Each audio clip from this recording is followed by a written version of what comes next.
नमस्कार। द देसी अड्डा पर आपका स्वागत है। मैं हूं राकेश तिवारी। देखिए, बिहार में 3 घटनाओं से राजनीतिक पारा गर्म है। ये 3 घटना कौन कौन सा है, क्या क्या हुआ है, बिहार की राजनीति में जो 3 आज महत्वपूर्ण घटना हुआ है वो क्या क्या है, आज मैं सबको आपको डिटेल से बताऊंगा। और इन 3 घटनाओं की वजह से कैसे बिहार की राजनीति अचानक गर्म हो गई है। एक दूसरे पर आरोप और प्रत्यारोप तो लग ही रहे हैं। विधानसभा चुनाव को लेकर भी राजनीतिक पार्टियां किस तरह से अपने आप को तैयार कर रही है, किस तरह से राजनीति पर रोटी सेका जा रहा है, आज इन सब बातों की चर्चा होगी। तो सबसे पहली जो घटना है वो नवादा से है। नवादा जो कि जल रहा है, दलितों का घर जल चुका है। लगभग 100 से अधिक दलितों का घर नवादा में जलाया जा चुका है। और इस खबर के बाद बिहार ही नहीं बल्कि देश के सियासी हलकों में बिहार को लेकर एक बार फिर से चर्चा है।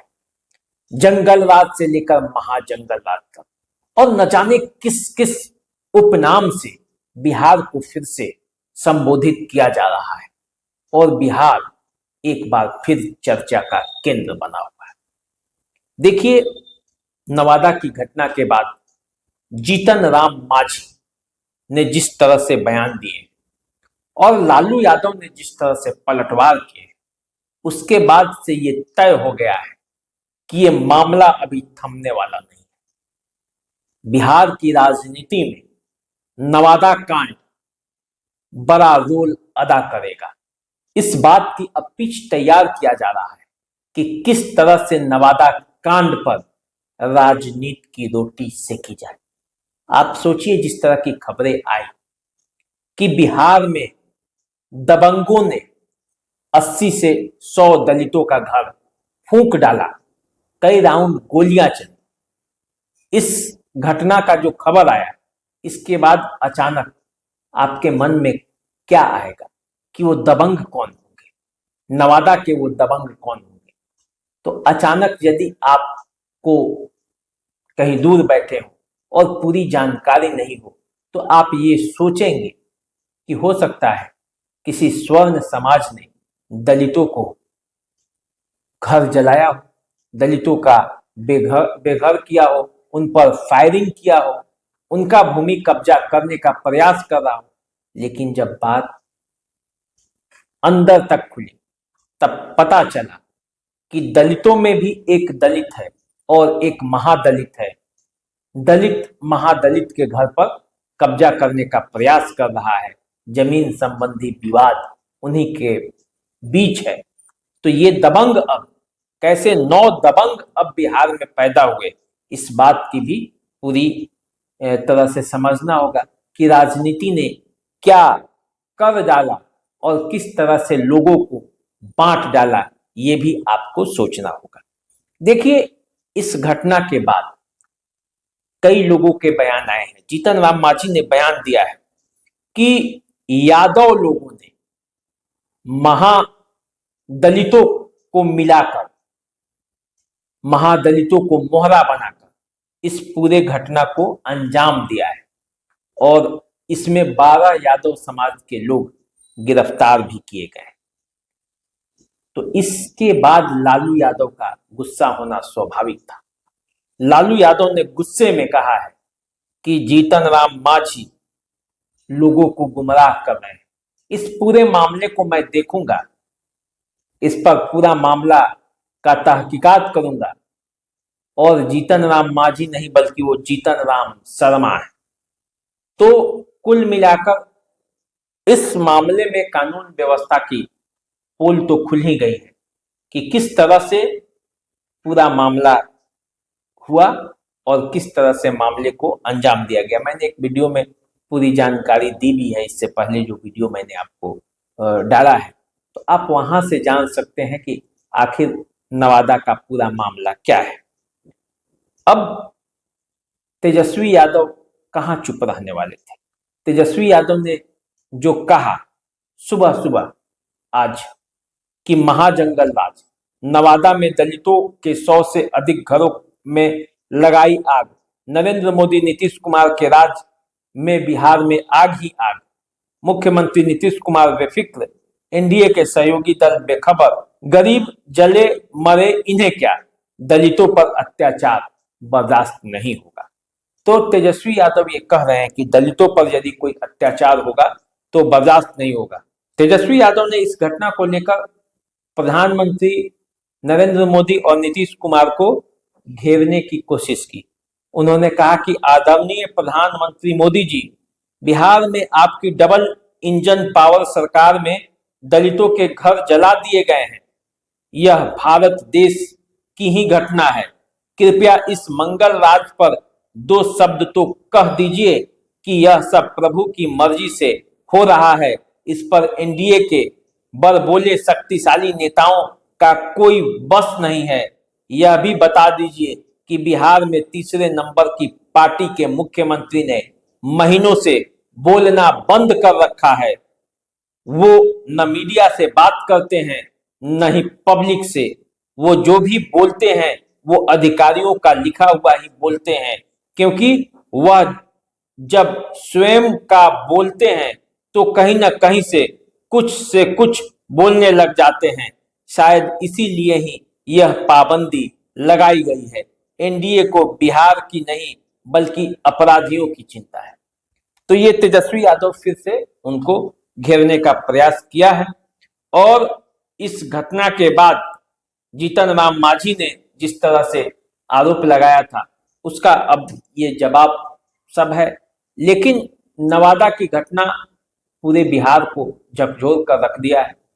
किस तरह से पासवान और महादलितों के बीच इस तरह का जो लड़ाई जमीनी विवाद के वजह से सामने आया है, वो किसी भी तरह से न शोभनीय है और न इसे कहीं से अच्छा कहा जा सकता। इसकी निंदा होनी चाहिए। लेकिन बिहार की राजनीतिक दल और बिहार के राजनीतिक नेता बस राजनीति की रोटी सेकना चाहते हैं, तो ये मामला चल रहा है। दूसरा देखिए, दूसरी एक बड़ी खबर है। दूसरा बड़ी खबर ये है कि जो आईपीएस अधिकारी है, बिहार के चर्चित आईपीएस अधिकारी शिवदीप लांडे, आप जानते हैं इनको, बिहार का शायद ही कोई होगा जो शिवदीप लांडे को नहीं जानता होगा, क्योंकि इन्होंने कारनामे ही ऐसे किए हैं। बिहार में जिस तरह से चर्चा शिवदीप लांडे को लेकर है, उस तरह की चर्चा बिरले ही किसी आईपीएस अधिकारी को मिलता है। तो शिवदीप लांडे ने अपने पद से इस्तीफा दे दिया है। इसकी घोषणा उन्होंने सोशल मीडिया पर किया है और उसके बाद बिहार में एक नई तरह की चर्चा हो रही है कि आखिर शिवदीप लांडे ने इस्तीफा क्यों दिया। बिहार में इससे पहले एक और आईपीएस अधिकारी त्यागपत्र दे चुकी है। लेकिन मजेदार बात यह है कि शिवदीप लांडे ने कहा है कि बिहार हमारी कर्म भूमि है और मैं बिहार में ही रहूंगा। तो इसका मतलब कहीं ये तो नहीं कि शिवदीप लांडे की भूमिका बदलने वाली है। शिवदीप लांडे भले ही आईपीएस अधिकारी की नौकरी तो छोड़ दी है, लेकिन अब वे दूसरी भूमिका में बिहार में दिख सकते हैं। तो दूसरी भूमिका क्या होगी, इस बात को लेकर भी चर्चा हो रही है कि क्या शिवदीप लांडे राजनीति में आएंगे। क्योंकि आपने देखा होगा कि जो भी प्रशासनिक अधिकारी अधिकांश उसमें से जो पद छोड़ते हैं वो या तो राजनीति में आते हैं या अपने व्यवसाय में जाते हैं। तो शिवदीप लांडे को लेकर कई तरह की चर्चाएं हैं और इन चर्चाओं के बीच आज नवादा कांड भले ही बिहार की चर्चा का केंद्र रहा हो, लेकिन उसमें भी शिवदीप लांडे की चर्चा बिहार में बना हुआ है और सोशल मीडिया पर छाया हुआ है। तीसरी खबर जो है वो जनता दल यूनाइटेड की पूर्व एमएलसी मनोरमा देवी के घर एनआईए के छापेमारी को लेकर है।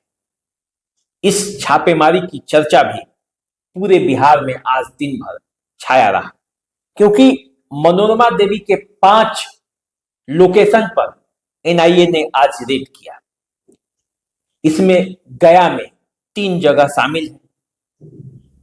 गया में पूर्व एमएलसी मनोरमा देवी के घर और प्लांट पर एनआईए की टीम ने दबिश दी।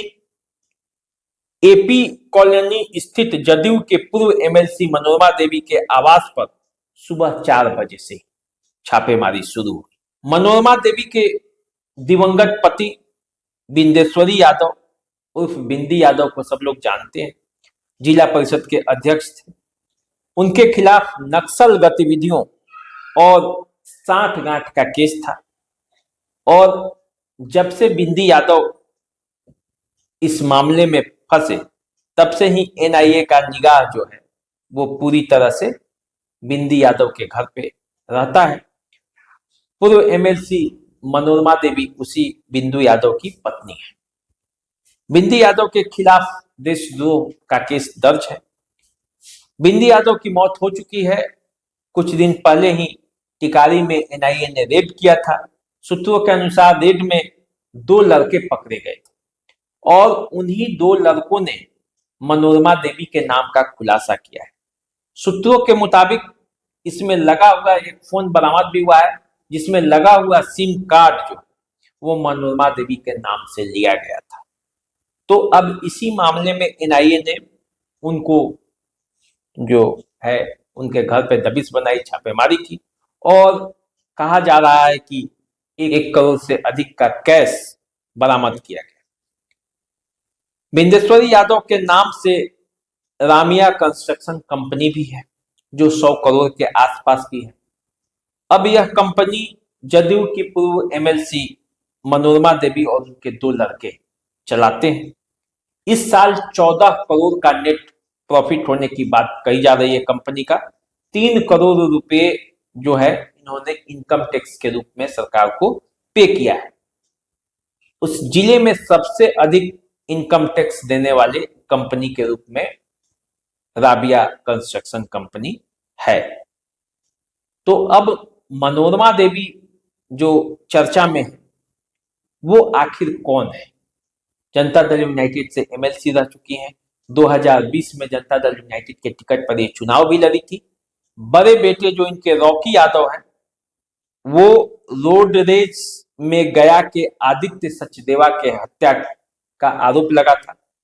निचली अदालत ने उन्हें सजा भी सुनाई थी, लेकिन इसी केस में छापेमारी के दौरान मनोरमा देवी के घर से शराब बरामद हुई थी। आदित्य सचदेवा हत्याकांड में अभी उनके पुत्र को, रॉकी यादव को, बरी कर दिया गया बाद में बड़े कोर्ट से सबूत के अभाव में। तो अब ये देखा जाए तो अब मनोरमा देवी के घर पे छापेमारी हुई है, तो कानूनी शिकंजा जो है वो मनोरमा देवी पर कस रहा है, और जनता दल यूनाइटेड भी जो उनके नेता हैं वो इस मामले पर बोलने से बच रहे हैं। और शीला मंडल जो कि मंत्री भी हैं, उन्होंने कहा कि जनता दल यूनाइटेड न किसी को फंसाती है और न किसी को बचाती है। तो ये एक पुराना स्टैंड है जनता दल यूनाइटेड का जो वो कहती है। तो कुल मिलाकर बिहार का ये 3 जो मामला है वो आज सुर्खियों में रहा है, और इस 3 मामले को लेकर बिहार की राजनीति आज दिन भर गर्म रही। तो देखिए आगे क्या होता है। आप हमारे साथ बने रहिए, हम आपको इसी तरह की खबर बताते रहेंगे। अभी दीजिए इजाजत, नमस्कार।